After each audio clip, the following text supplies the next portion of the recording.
welcome to a There It Is podcast mini episode, a comedy podcast to help you find your inspiration with a quick tip. I'm your host, Jason Farr. Let's do this.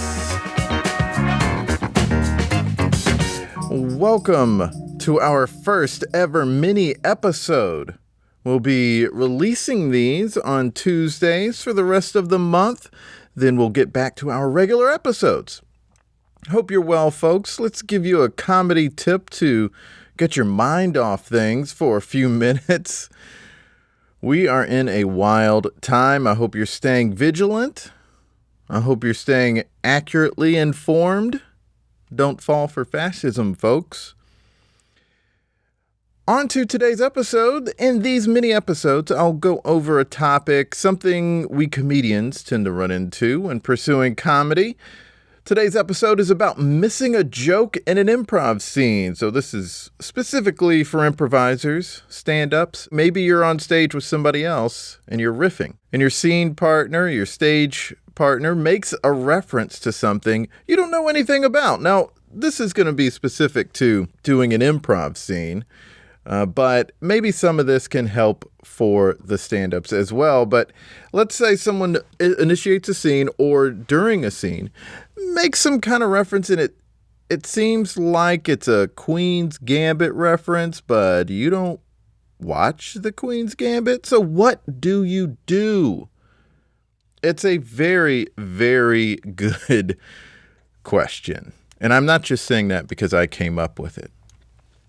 I think this is a very common thing. And one thing that you can do, and this is a tip that I heard from a friend, Ben Burris of the Alchemy Comedy Theater in Greenville, South Carolina, my old stomping grounds. His suggestion wasn't specifically for a situation like that, but he was saying if you're in a scene, and I'm not sure if he heard this from somewhere else or if this is something that he felt, but it's really good advice. He was telling people to respond to the intent of what your scene partner is saying. And I think that applies to this kind of situation where you're on stage, someone says something, you don't quite know what they're getting at. Maybe someone is even just making a joke and it's not a reference to a show or a movie you don't watch, but it is a joke that you just aren't following. Do what Ben said and respond to the intent of what they said. What that means is, let's say, I don't watch Queen's Gambit either, but if, let's say there's some sort of power balance on that show between a couple of characters and one character's high status and the other is low status, if you are sort of observing from your scene partner that they are being high status, if whatever they said to you was to sort of belittle your character or to exert some sort of power status over your character, respond to that. That is the intent behind what was said. So respond to that. You don't necessarily have to know anything else about Queen's Gambit to pick up on, well, this person seems to be talking down to my character, so I will respond as if that's the power dynamic here. So that's one sort of idea of how to approach it. But there's also a thing of maybe just like really listening, right? That's something you're going to have to do to even follow that tip I just gave. You have to really listen. Have you ever been walking down the street and somebody said to you, "Hi, how are you?" And you responded, "Thanks, you too," or something like that, or "Hi, thanks, you too." Have you ever done that where somebody said something and you weren't really paying attention to what they said because you're in your own head or you're just nervous talking to strangers on the street? Regardless, what you picked up on was that it was a greeting from someone else, and so you said like a standard greeting in response, and then after the fact you realized, oh, that actually didn't match what they asked me or said to me. Because some people might just say, "Hey," and then you go like, "Fine," because you think they said, "How are you?"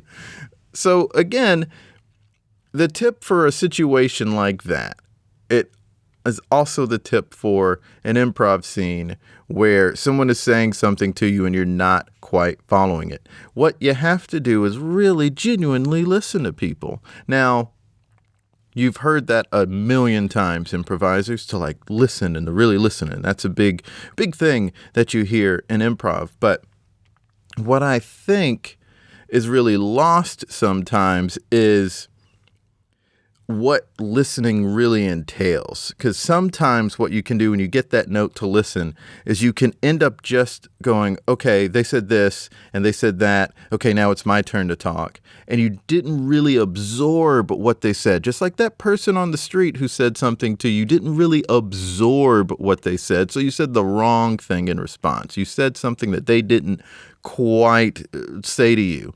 They said something similar because it was a greeting and you're just greeting them back. But because you didn't really listen and then take a second to absorb what they said, you had a response to them that didn't really make sense. So in an improv scene, as soon as you get out there, start really listening to everything and observing everything that your scene partners are giving you so you can absorb that. That's the thing I see regardless of the type of comedy that I'm watching, right? Like if it's a movie or a TV show or a stand-up or an improv scene or a talk show host, they seem to really be paying attention to everything that is happening. What I've picked up on from watching all this stuff is that the reason they could be really quick and say something is so funny, it's because they don't have whatever emotional blocks that are up or whatever sort of blocks that we put up when we're in the performance setting, where we don't really hear everything and we don't let everything really penetrate. You know what I mean? We don't allow whatever someone is saying to really affect us in an improv scene. We're not being vulnerable. And good comedians are being vulnerable on stage. They are absorbing what's happening. They're absorbing how people are responding to them in a very genuine and honest way. They're being present in that moment and allowing it to affect them. We put up those blocks because if someone doesn't laugh or if it seems like somebody doesn't like what we did, we don't want to get hurt by that. But we have to sort of face that fear and put it aside for a minute because we really have to do the work. And the work involves being vulnerable, not worrying about that, just what was said so we can assess it accurately and respond in the most true way we can in that moment. That to me is something I just see, whether it's Seth Meyers or whoever it is, that seems to be the big thing that I'm picking up from a lot of people. So that is what I would impart on you if you're having a tough time in a scene, don't know what people are saying, don't know what they're meaning. Respond to the intent, but also listen so you can respond to that intent as accurately as possible. Well, that's today's tip. First one. Yay, we did it. Thanks for listening to this first mini episode. All episodes of the podcast are available on Amazon, Apple Podcasts, SoundCloud, and Stitcher. We also are building up our YouTube channel, so subscribe wherever is most convenient for you to listen to us. Follow us on Twitter, Facebook, and Instagram at ThereItIsPod. Follow me on Twitter at JasonFarrJokes and Instagram at JasonFarrPics. Also subscribe to our Comedy Lifestyle newsletter and support us if you can. We have a Patreon and a PayPal. Go to thereitispod.com for newsletter and support info. Links in bio. Until next time, be good to each other.